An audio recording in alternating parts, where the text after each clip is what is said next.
When I'm in LA, I think about Ireland more than I think about LA when I'm in Ireland. On this week's All Walks podcast, we are delighted to be joined by Irish actor Jason O'Meara. There were moments toward the end of my time in college where I started to develop a few issues around alcohol. Jason tells a wonderful story about how he got into acting and his journey from the stage to the big screen. And I auditioned and they asked me back, and I thought, then I really got nervous because I was like, now I'm close. Now I can feel this. So without any further ado, here's Jason O'Meara. The All Walks podcast is now in your ear. Go live! Well, I'm delighted to be here at the Queen's in Dalkey in the Vico Rooms, and I have a very special guest in this week, Jason O'Meara. Thank you so much for coming on to the show. Thanks for having me, Greg. It's an absolute pleasure. How are you keeping? Talk to me. Yeah, doing great. I've been here for a few weeks. I did some filming and did some holidaying in Crete, heading back to the States tomorrow. So I'm really glad we were able to squeeze this in. No, I'm very grateful for your time because I do know how busy you have been from chatting to you. When you're getting on the plane and you're about to leave to go back to the States, are you excited about getting back to your life back there being an Irishman? Yeah, I'm excited about going. Obviously, always it's summer holidays, so my son's back from college, so it'd be great to see him. I still get a kick out of being in Los Angeles. Like I think it's a great town. Yeah. And I feel like I've settled in there quite well. I've been there for the last 10 years. Before that, I was on the East Coast for about 10 years. Okay. A bit like yourself. Yeah. I think we overlapped a little bit. And so I like that part of it. But I've been thinking recently more about, and I think it was probably the pandemic that did this, but just wanting to spend more time here, in Ireland.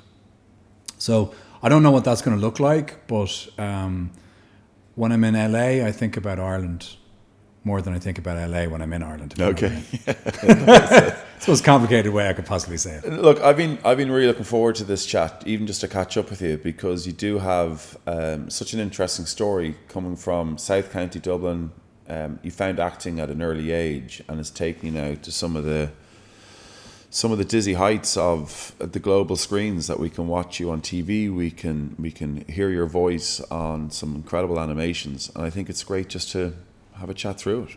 Thanks, Greg. I mean, it always makes me feel slightly uncomfortable when you frame it like that, because I'm like, whether the glass is half full or half empty is a choice, And so I have to actively remind myself that those things I've achieved are worth being proud of, and not get sucked down that thing of like, oh, it could have been so much better.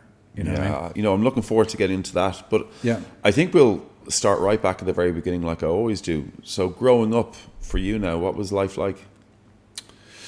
Well, I grew up not far from here, actually. We're in the Queen's pub in Dalkey, and I grew up on Sandy Cove Road and then up in Killiney Road.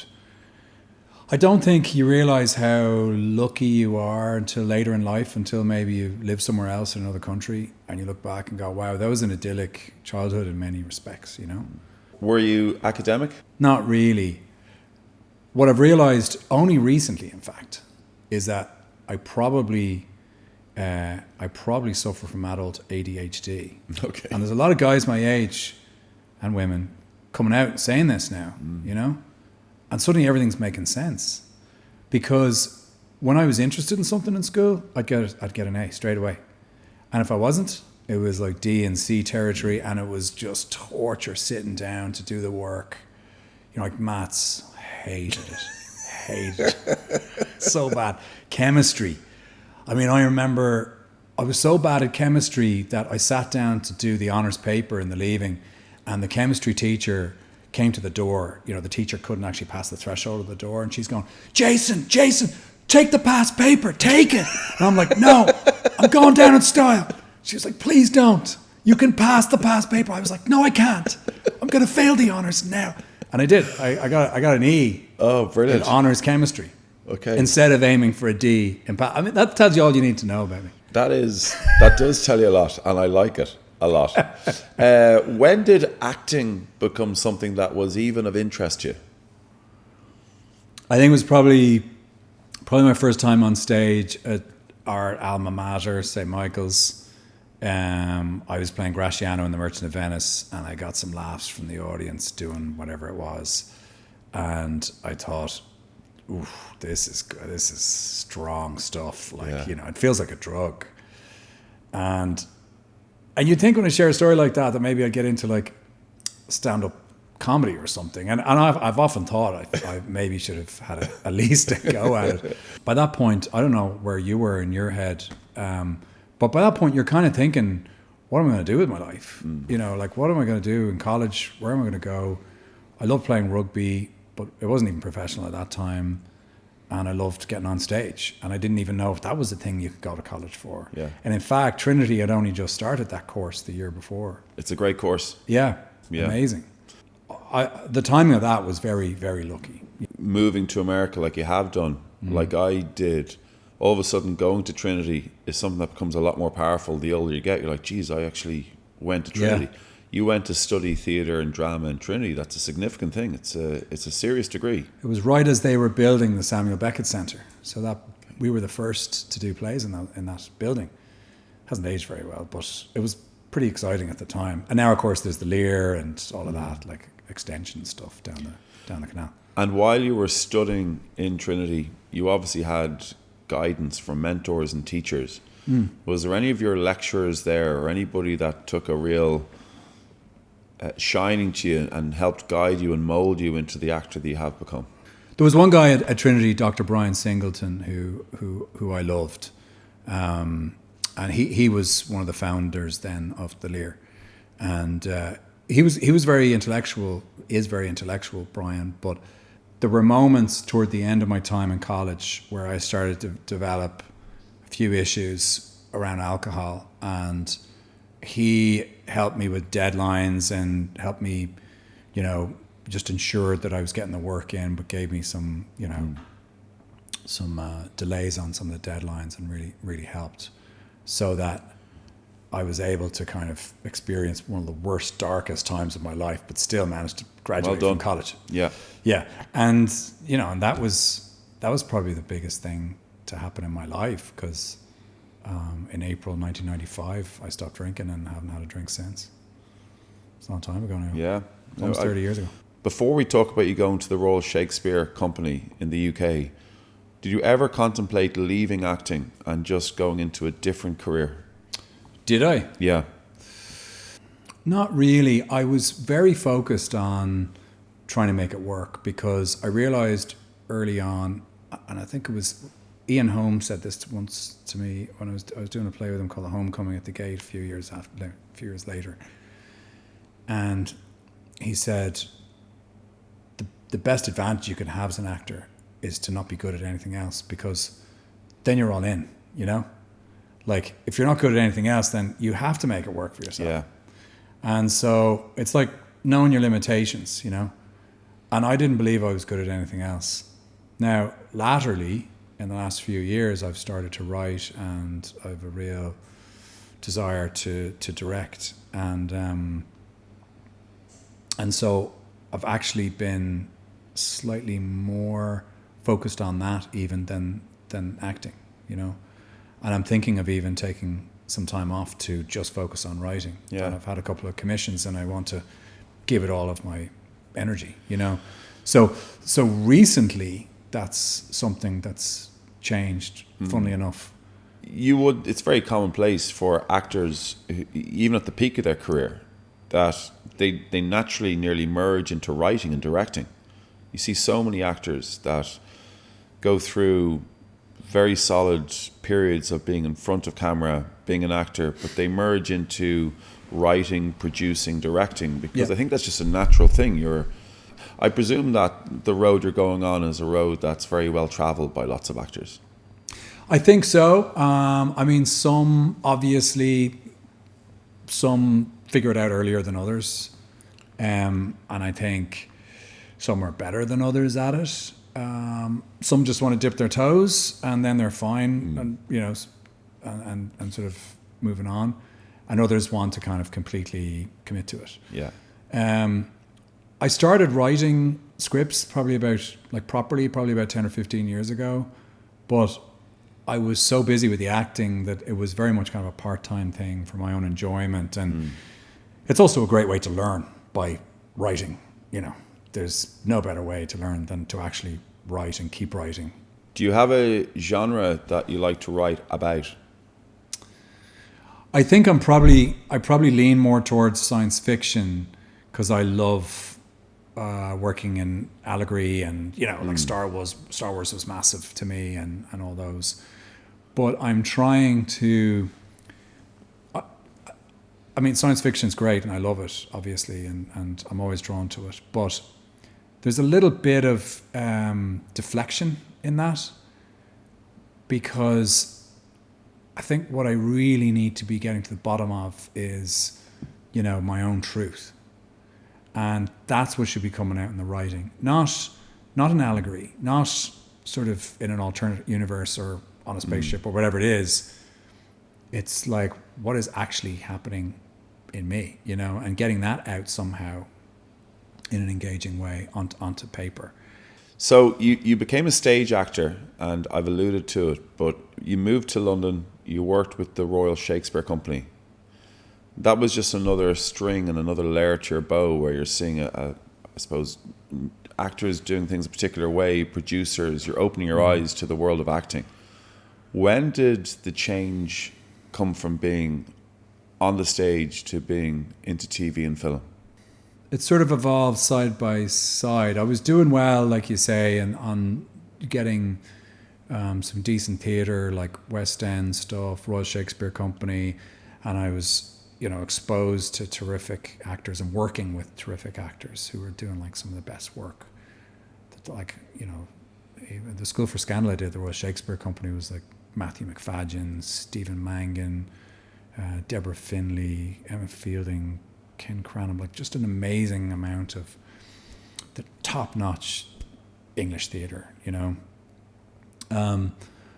But you'd come out of doing a long theatre run feeling a bit jaded, and it's exhausting stuff, you know, because you're sort of trying to, on a daily basis, peak at 8 p.m, you know. So you have to kind of flip-flop your routine, flip-flop your day. You're up late, you know, you're going to bed late.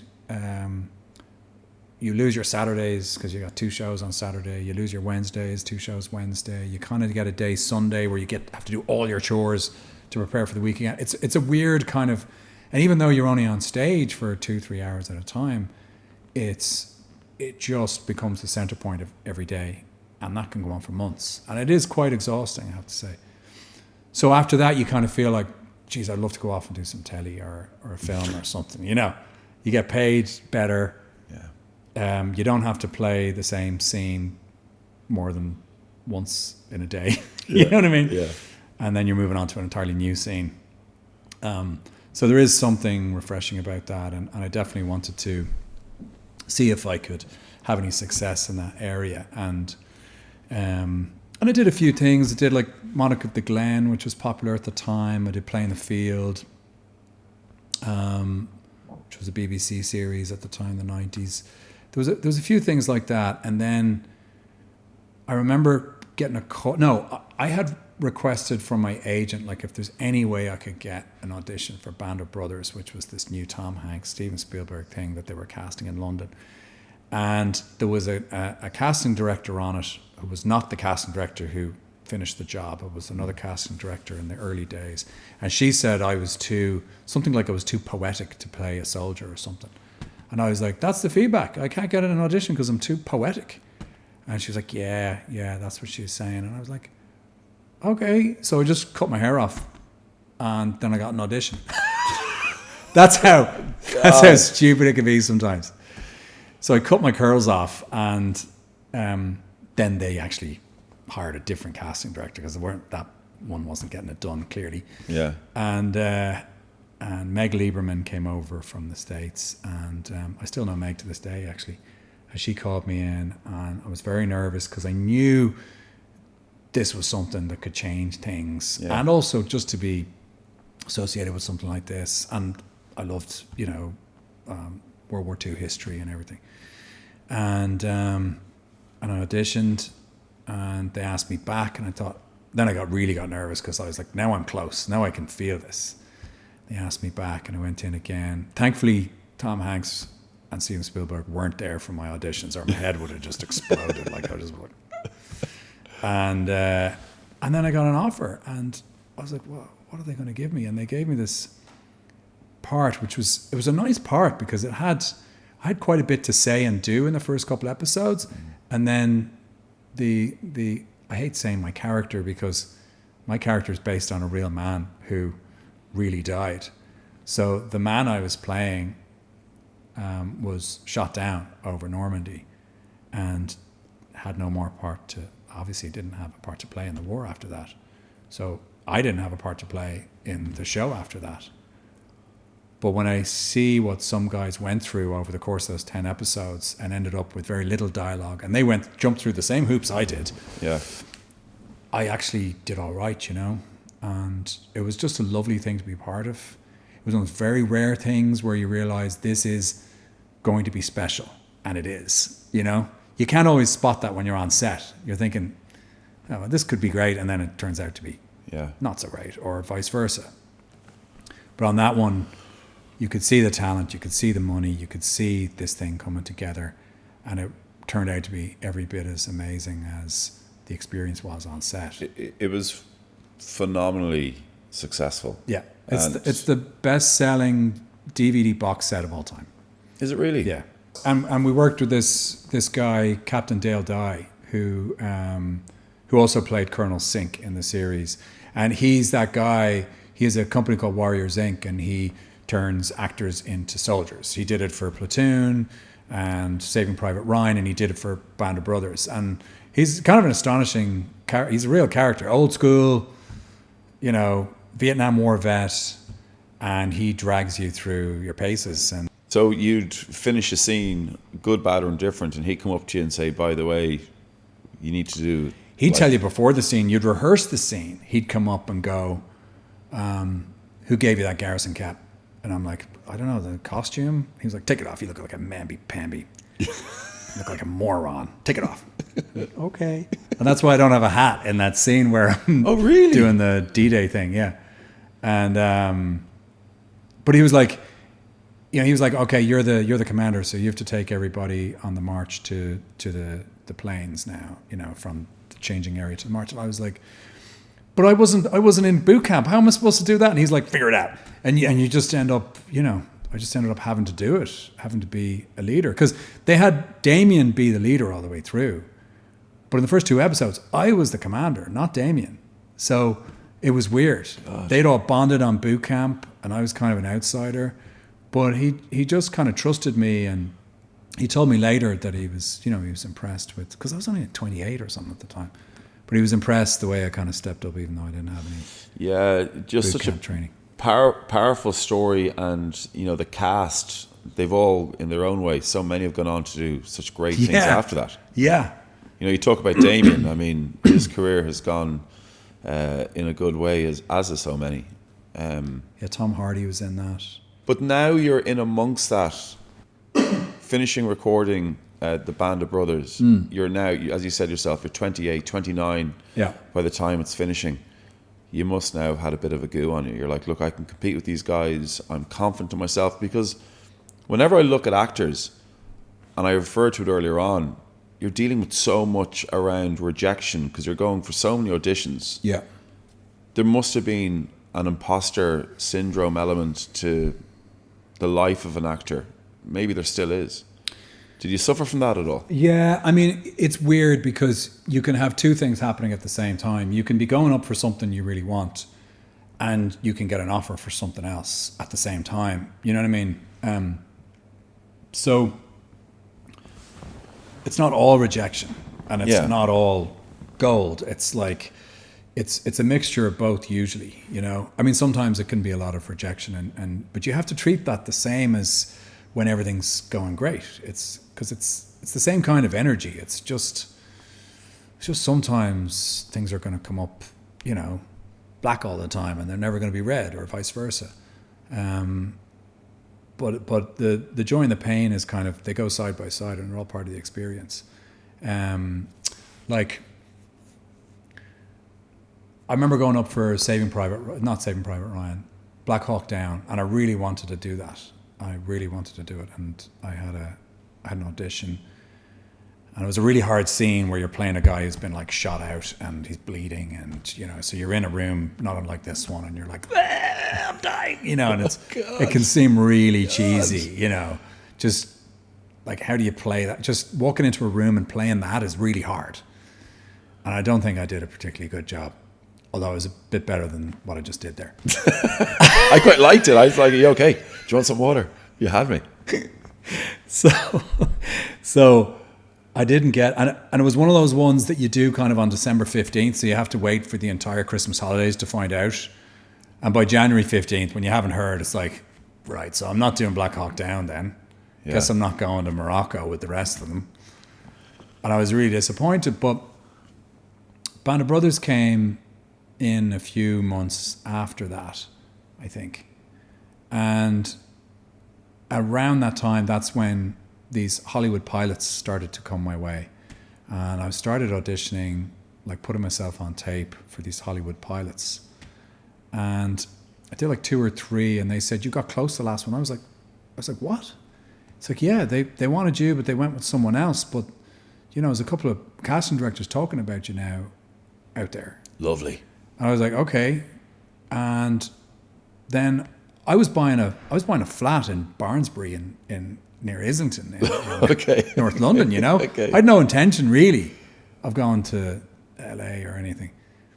And I got this phone call. I just bought a load of towels and sheets, and I was heading home, and I got this phone call from my agent going, here's the situation. You need to be in LA by tomorrow night. It was a Friday. You need to be in LA by tomorrow night. You have a test on Sunday morning at 20th Century Fox. But we need to get all your passport details and everything squared away and get the deal done. Because if you get it, you're going to shoot the pilot in Vancouver the next day. So you need to come over to our offices. I was with ICM at the time. You need to come over to our offices now in London and bring your passport. Go home, get your passport, bring it over, and we're going to do everything. So I stayed up late with my agent that night. And we did all the business, and the next morning I got on a plane. I flew to Los Angeles, and the morning after, and I stayed up all night running the scene. It was a pilot called Eastwick, based on the Witches of Eastwick, and Chris Evans actually played my son. He went on to be Captain America, and I auditioned for, it was a test. So you have to, in those days, you would go into a room full of executives, a small room, and you would play the scene for like 15 executives. And they would let you know pretty much on the spot if you got it or not. So it was me and 2 other guys. And that's the other thing. There needs to be 3 actors for these screen tests. And I went in, did it, and I was on my way back to the airport, about to get into a cab on the way back to the airport. And one of the executives said, Jason, come here, we're going to have to... there's something we have to figure out for your airplane ride on, back to Ireland. I was like, oh, okay. I waved goodbye to the other 2 guys who, we'd been outside like smoking or whatever. And I was like, yeah, I'm going back to Ireland now. And he brings me inside and he goes, you're not going to Ireland, you're going to Vancouver in the morning to start shooting this pilot. Wow. And I was like, oh my God, like, this is ridiculous. Christ. I just got off a plane from London. Now I'm in LA. Now I'm got the lead in this pilot. Now I'm going to Vancouver to shoot it. We shot it. I went back to London. And then I thought that was pretty much it. I got a call saying they're not picking up the pilot, but you need to come over here because there's more casting directors who are interested and blah, blah. So I went over. At that point, I was very cash poor because I just bought this bloody apartment. And I have to get on planes to LA, And so my last, few quid in the world, I was staying in a hotel near Hollywood, trying to get as many, auditions as I could before heading back to London. I was meeting the heads of all these studios, meeting all these casting directors, and I was heading back to the airport, and they said, will you just stop off at this place and audition for this thing? It's called The Agency. It's about the CIA. Yeah. It's for CBS. Yeah. Bo Bridges is in it, whatever. Can you just...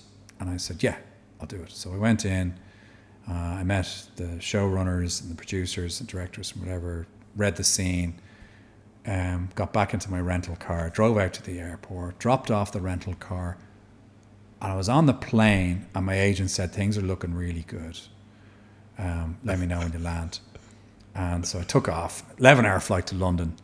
And right as I was about to touch down in London, there was a voicemail. In those days, you get a voicemail, you know. And he said, you got the job, congratulations. We'll figure out the deal and you'll be coming back in a couple of weeks. So by the time I touched down in London, you know, I'd basically squared away a bit of a career in LA. When you were up in Vancouver doing the pilot, I presume they're paying you a wage for that. You don't do those for free, or do you? Oh yeah, you get paid for a pilot, yeah. Okay. Yeah, but obviously you make the money when it's picked up. Now in these days, you know, a bit like Grey's Anatomy, you do 22, so you can make a lot of money that way, but it's absolutely exhausting. You're doing 22 episodes in a row if you've got a big part. It's amazing that certain shows, and you know, I keep mentioning Grey's Anatomy, I don't know why, but well, it's probably the most successful 20-something seasons. It's probably the most successful network TV drama of our time, you know. Yeah. I don't know, you'd have to go back to MASH or something before that. You know. It's massive. So like 16 seasons is it? Maybe it's 16. It's a lot. I remember reading the pilot for that going, that'll never be a hit. I'm still I'm still trying to get, that's how good I am at picking them, Greg. I'm still trying to get my head around the fact that, you know, you're going to the airport in a rental, you pop off to have an audition, you're getting on a plane and you land and there's a phone call saying you got the job in the agency. Yeah, because that was a game changer. It was a different amount of money, it was a different kind of part, it was a different scale, it was a different, everything was bigger. There was a big budget for that. Yeah, it was a full on like TV, you know, American network TV budget. Yeah. So then, I presume you sold the apartment in North London. Much to my chagrin, like I should not have done that. That was a really bad move. I did. A couple of years later, I was like, I'm just going to sell all my London. You know, it's just a pain in the arse having to deal with like tenants and stuff. I'm just going to sell all those. Why? Yeah. Why would you do that? Yeah. But at the time, I was like, I just want to focus on the work. I don't want to be dealing with, you know, landlords and tenants and agencies and stuff. I just wanted to. But yeah, so I sold those and I met who would be my future ex-wife. Yeah. and we got married, had a kid. By that point, and I bought a house in Connecticut. By that point, I was in. You're now on a plane. You're heading to LA. Yeah. You know you're going to be in the agency. Yeah. You're sober, obviously, because you don't drink anymore. Yeah. But you must have been on just a different level of Cloud 9. I felt like, well, that's it. Like I've cracked it. You know, I win at life. Congratulations to me. You know, not that it was the peak. It wasn't the peak, but it was a feeling of satisfaction because I didn't realize I'd been aiming for it, but it really did feel like I'd achieved something. Yeah. And of course, life being what it is, that doesn't last long. That's like fleeting. And, you know, I was single, I was 29, and I just got a big job in Hollywood. Like, of course I'm going to feel on top of the world.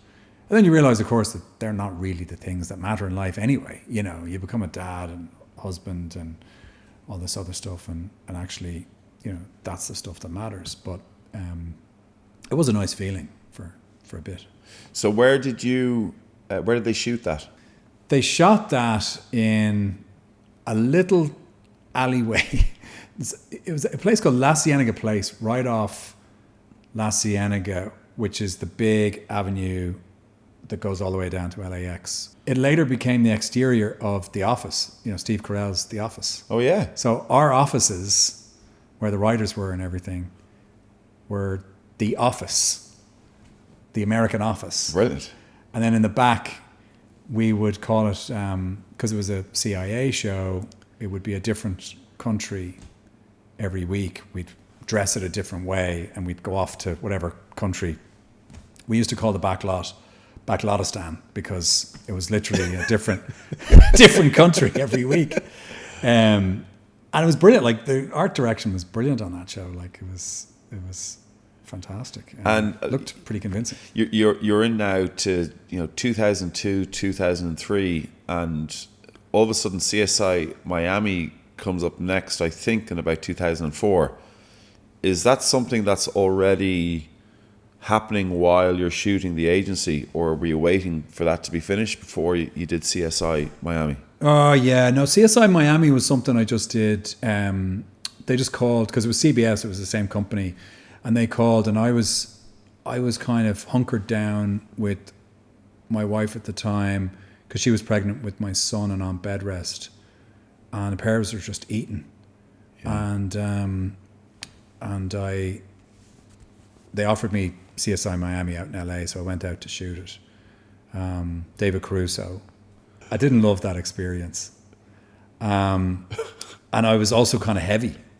You know, I think CBS were like, oh, wow, someone's been eating all the pies. Oh, yeah. Yeah. Is there, I often think about that for you now, who has played, if you take even like one of your most recent movies in Hypnotic, just can't even say the word, Hypnotic, where you're very much this like suave doctor, you know, where I presume they're like, hey, by the way, Jason, here's the deal now. You have to either put on weight, you have to lose weight. They don't anymore. I mean, you probably noticed in culture recently that, you know, there's a culture of acceptance. Like you accept it for who you are, not what you look like. So, and proper order as well. But back in the day, like 20 years ago, yeah, they wouldn't hesitate to call your agent and go, you know, you're too big. What happened? But you can't do that now. But I don't know what happens now. Now I would just go, what do I need to do to prepare for this role? Yeah. You know, physically, mentally, creatively, artistic, whatever it is. Like, so now I would go into training or whatever for the role, if it required that sort of thing, you know? But you see some actors, and even if I think of you in Band of Brothers, you're slight in that. Am I right? Am I not right in saying you're quite slight in that? Yeah, I kind of went through a phase of doing a lot of cardio and cutting back on food and stuff. I was probably around that time. Yeah. Now I prefer to mix it with lifting. You know, it's a good combo for me personally. But if a role came up and a director's like, look, we absolutely love you. We think you're going to make this and you're going to bring the show to life. I'm so excited. I can't wait to work with you. By the way, I want you to gain 50 pounds for the role. Yeah. Would you be like, let's go? Yeah. Oh, yeah. Have you ever had to gain weight for a role? No, I've never had that kind of a... That'd be a good way to go if you had to. No, I've only ever, like, I remember being quite heavy doing George Washington out in Romania. And George Washington was a big man, you know, and bigger than me, you know, inches taller and probably stones heavier. But I wanted to look as big as possible, and there was a fake nose and everything else. And then I had to fly all the way from Bucharest to Atlanta and start playing the lead in a medical series called Complications. It's like 2015, I think this was. And that I knew, because I was like, you know, ostensibly the star of the show, you kind of have to be, you know, looking a certain way. So I had to drop like 20 pounds in a matter of weeks. And so that's hard. I've had to do that a few times. And do you have a personal trainer and a really strict diet, obviously? No, I do it myself. I tried it with personal trainers and stuff, and I just found it like, it's too hard to like schedule things, and, you know, I wanted it to be on my time, especially being a parent and stuff like that. So I do it myself. I use a lot of P90X. I swear by that stuff. Yeah. And it's basic. What I like about it is that it involves core and balance work as well as strength and cardio, and a lot of mobility. Yeah. And the older you get, like, that's the name of the game. That's key. Yeah. We had an entrepreneur in last week, a very successful entrepreneur who now runs and owns a company called Oil, which is Optimize Your Life. Yeah. And it's medicinal mushrooms mixed with coffee. Right. And it has lion's mane and a few other components in it. And he went from being somebody in 2015, James McCormick, who was heavy, who was, you know, drinking too much, smoking, no lifestyle, and he started training to the point where he's doing these ultra marathons. And now he's in the gym every day, like at 6 a.m. And he puts it all down essentially to mushrooms that are in his coffee that he drinks every morning. It's nearly like a Amazing. pre-workout. So Is that what you put in this coffee? yeah, that coffee you have there has got something I else. was wondering in it. what's going on. I'm telling you way too much. But it is fascinating. For you, it's mundane, right? This is your life, you live it. But for people who do watch you on the screen and have seen you, this is what they want to hear. They want to hear about this journey that you've gone on to be an Irish guy who had dreams of being an actor, to all of a sudden landing a role, to all of a sudden this journey that it's fucking deadly. Thanks, Greg. Well, It is. It really is. what was interesting in the years that followed there was I started to get, like every pilot season, I started to get 10 to 20 scripts. And I started doing holding deals with the studios. So ABC would say, we're going to pay you to not work for anyone else. And then Life on Mars came along, the Yeah. Life on Mars US remake. And initially it was a script from David E. Kelly, who is like one of the most successful TV writers in America. And he adapted it first, and a director called Tommy Schlamme, who was sort of from the West Wing, directed it. Tommy Schlamme. Tommy Schlamme. That's an amazing name. Full name Thomas Schlamme. Okay. But he go by Tommy Schlamme. First time I heard that, I was like, that's amazing. Like, by the way, The West Wing is one of my favorite shows of all time. I love the writing in that. Yeah. Love it. Oh, yeah. Amazing. Well, yeah, I mean, that's probably So one of the intelligent. best. Yeah. So Aaron intelligent. Sorkin, Yeah. amazing writer. Anyway, so we shot the pilot for Life on Mars in LA. Colin Meaney was in it, and a couple of other actors. And what happened then? The writers' strike of 2007 happened, and everything got shut down. And I was waiting to hear on the fate of this, Life on Mars remake with David E. Kelly. And on the last day of the strike, I called the president of ABC, Steve McPherson, and I said, Steve, what's going on? And he goes, okay, here's what's going on with Life on Mars.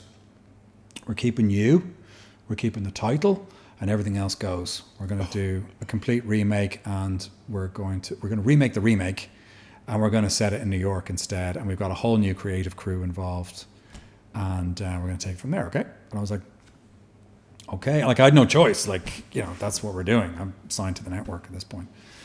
So that's when they hired Harvey Keitel, Gretchen Mol. Oh, no, it was a great Michael cast. Imperioli, great cast, and great guest actors as well. A lot of actors from The Wire were guest acting on that. Another incredible show. Incredible show. And it went. Life on Mars went for 16. I think it was 16 episodes. 18, I think. 18. 2008, 2009. Detective Sam Taylor. That's right. So I was disappointed because that was probably my. No, that's not true. I don't want to say anything sensational here because it's not true. But I really thought that was going to go for a bit. Really thought we were onto something, and it was probably the most interesting television character I'd ever played because it was essentially Hamlet for television. It's this guy that goes back. And he's in his own childhood, and he's meeting his mother, age 4 or 5. He's meeting his father, age 4 or 5. He meets himself, age 4 or 5. Like, it's trippy, weird stuff, and probably way too much for a cop show on American TV. And frankly, the title alone probably scared off most Midwestern American. They probably thought it was a documentary on astronomy or something. And of course, we weren't going to get the Brits interested because they had their own amazing version that I was already a fan of. Yeah. And we got cancelled right before we were about to shoot our last episode. And so we had to very quickly adjust the last episode, not just as a season finale, but as a series finale, like an end. That must be hard. Entire thing on the fly. Very hard. It was hard and sad. And then after that, I thought, okay, so that didn't work out. I just want a year now of being an actor. I just want to work in as many different mediums as I can, and see what happens, But I'm in a good position here because in the business, people now know me. I wasn't I think I was shortlisted for an Emmy, but I didn't make the nominations. But I'd made some kind of an impact. Then I was offered a play in London at the Donmar, so that's the stage part. Then I was offered a movie with Katherine Heigl called One for the Money. That was the movie part. And then I was offered Terra Nova, the Steven Spielberg series. That was the TV part. You went for Terra Nova. I did all three in the same year. That was my dream, to do like stage, screen, and TV all in the same year. I was just in heaven. Like, it was just brilliant. It was just a brilliant year. I didn't care about the fate of any of it. Thank God. I mean, One for the Money didn't do very well. The play did okay. And Terra Nova was Terra Nova. Terra Nova was the one, because if that had gone for a second season even, the way we perceive it would be very different, you know? In what way? There was this kind of narrative that was emerging. It's a long time ago now, like it was 13 years ago or something, but there was a narrative that emerging that was a problem series, a problem show that had too much money invested in it. I mean, compared to some of the stuff now, it was nothing, but had too much money invested in it, and there was going to be, it was going to be a disaster. And then it came out, and it wasn't really a disaster. It was a little unsure of what it wanted to be, but we'd kind of worked that out in the first season. But the damage was already done, because a lot of money was spent on early scripts and building the sets and all that kind of stuff. And then there was a flood. There was a big Australian rainstorm over a week, and some of the sets kind of had to be rebuilt, and that stuff happens. And there were big sets, but I felt like it deserved a second season. It was quite a big hit internationally, and 20th Century Fox at the time, Kevin Riley was the president. He was the domestic Fox president, and he was calling the shots on everything that was American made at Fox. And I think he just got tired of like 12 non-writing executive producers on an email chain, because there's a lot of non-writing executive producers. Yeah. You only have to look at the opening credits and you're like, are we still looking at executive producers here? Yeah. That's tough. It's tough. I mean, it doesn't indicate problems, but it does indicate that communication possibly could have been slow in making decisions, big decisions on the show. And as we know, ultimately it wasn't to be. It got cancelled after the first season. Boo-hoo, you move on. But I think that had a lasting, because I was the centerpiece of that. Like it was my face, and it was probably I don't think it did me any favors. Yeah. Even though I loved doing it, and I would do it over again, and I believed in the show, and I think it was only going to get better. But like any job, your role then, once you went through that disappointment, was to get back on the horse and make sure that you're. Actually, I just remembered, I went to a party the day before they were announcing whether they were going to pick up Terra Nova. I went to a party in Hollywood. It was the US Ireland Alliance party that they do every year, the Oscar Wilde Awards, and they give out awards to certain actors or celebrities or people in the business who might have a connection, however tenuous, to Ireland. And Steven Spielberg and J.J. Abrams were there that night, and it was one of those things where I literally turned around with my Diet Coke. I turned around, and Steven Spielberg and J.J. Abrams are like standing there, and I'm going, do I say hello? Do I not? Like, this could be disastrous. Do I have to introduce myself? Because I'd never met him, even though I was in a show. And he went, there's a face I know from dailies, to me. Nice.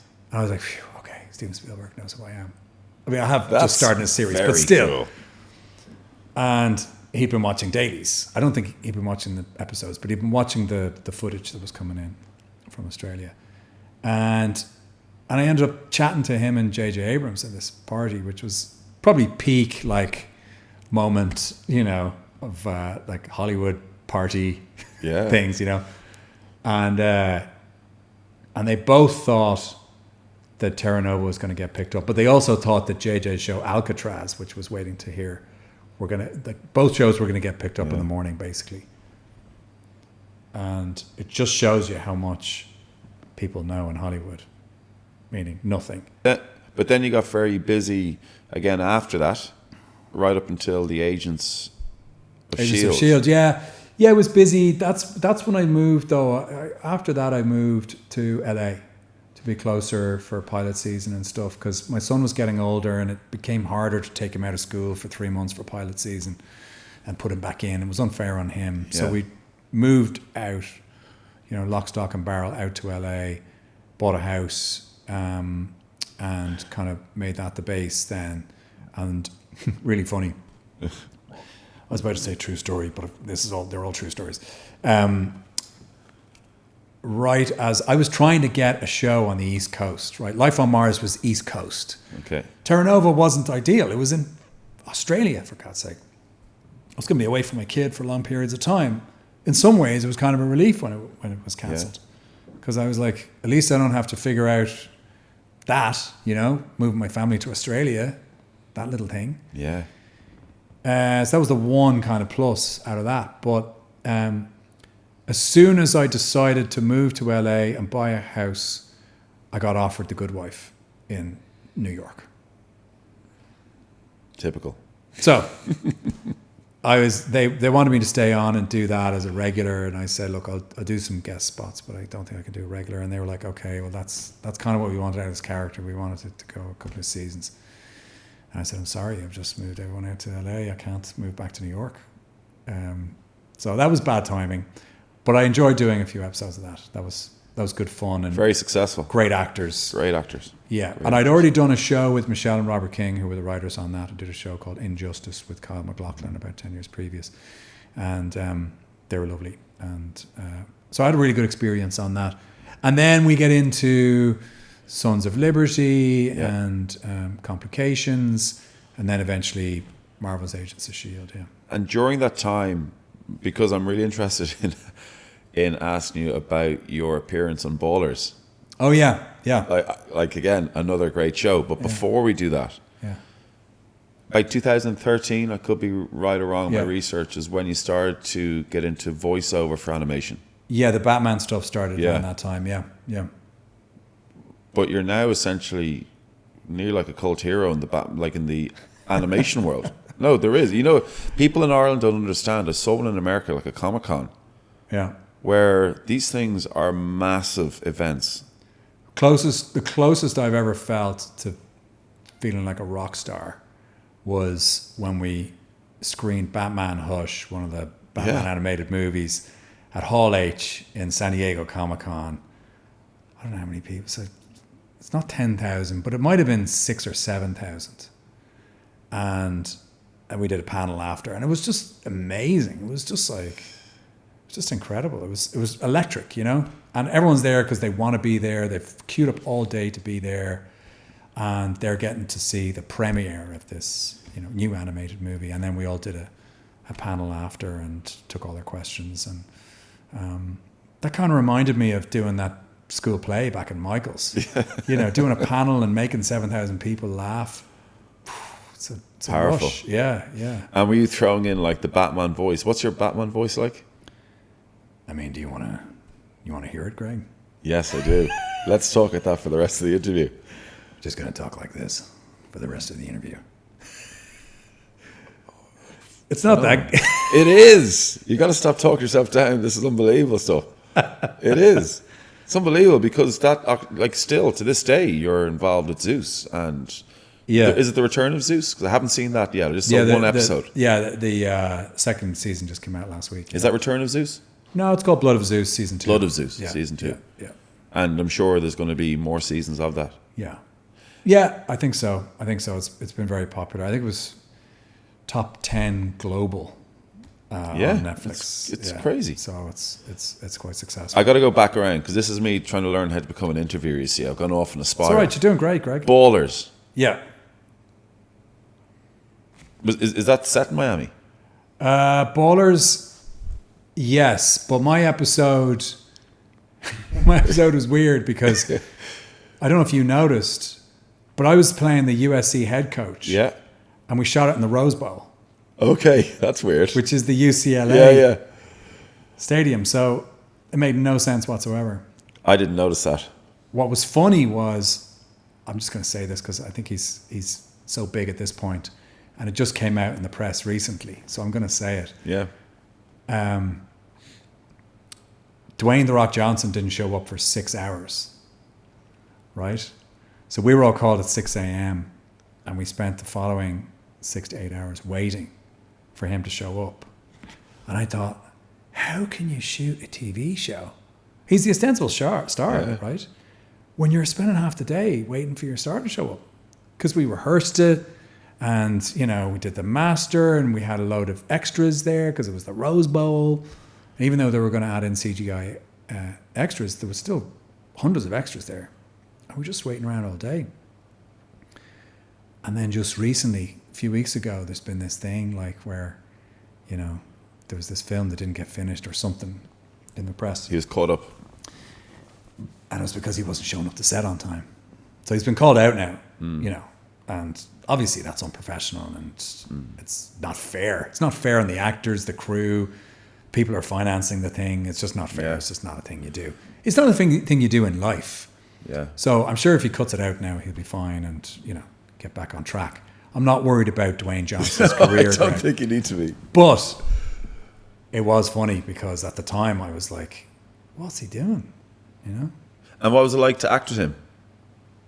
It's good. It's good. Like he's got his thing that works for him now, Yeah. you know?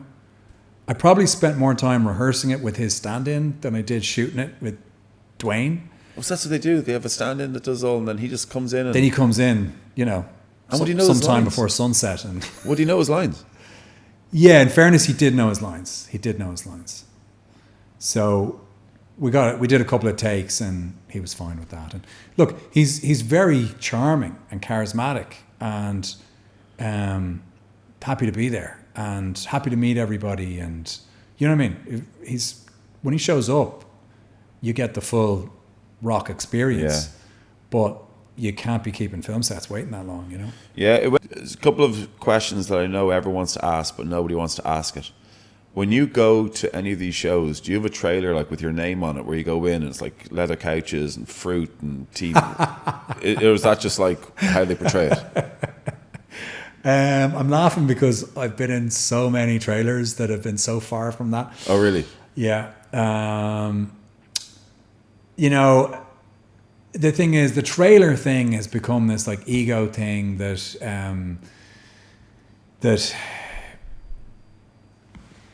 agents of stars negotiate so that they can flex going, I've negotiated this star, this amazing trailer, and it's this and it's that. And there's like, you know, there's a whole thing. There's a thing with a chef, and there's like a gym, and there's like a little village of trailers around this star. And back in the day, like, you know, stars like Wesley Snipes and Russell Crowe and all those kind of guys, and obviously, you know, Schwarzenegger and Stallone, they'd have all that. Bruce Willis, they'd have all that.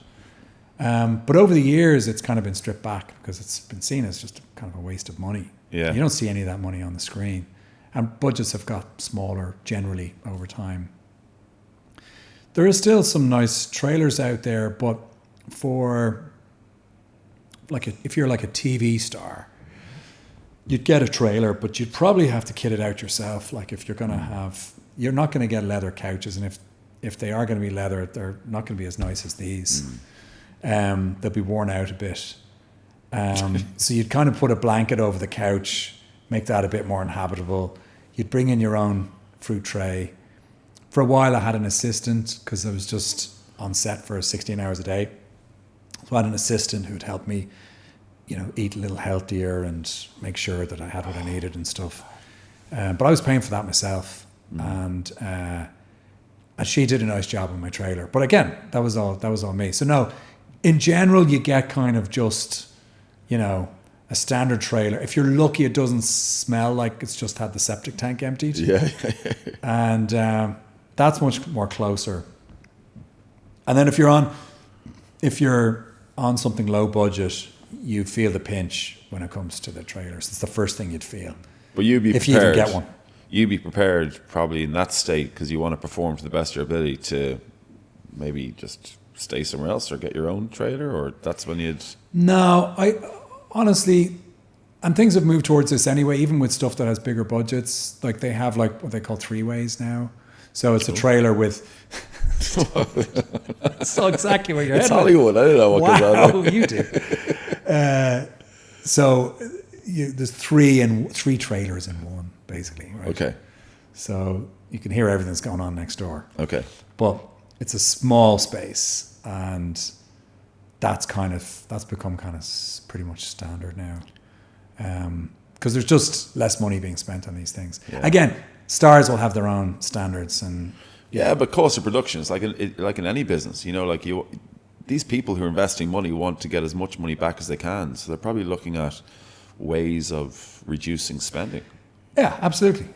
And I'm fine with that. Like that's all ego stuff, you know. Now, if I am going to be on set every day for 16 hours, and I have done shows like that, like Terra Nova, Life on Mars, Complications, I will go, look, I need space here to change. I need space here to decompress, space to eat my lunch.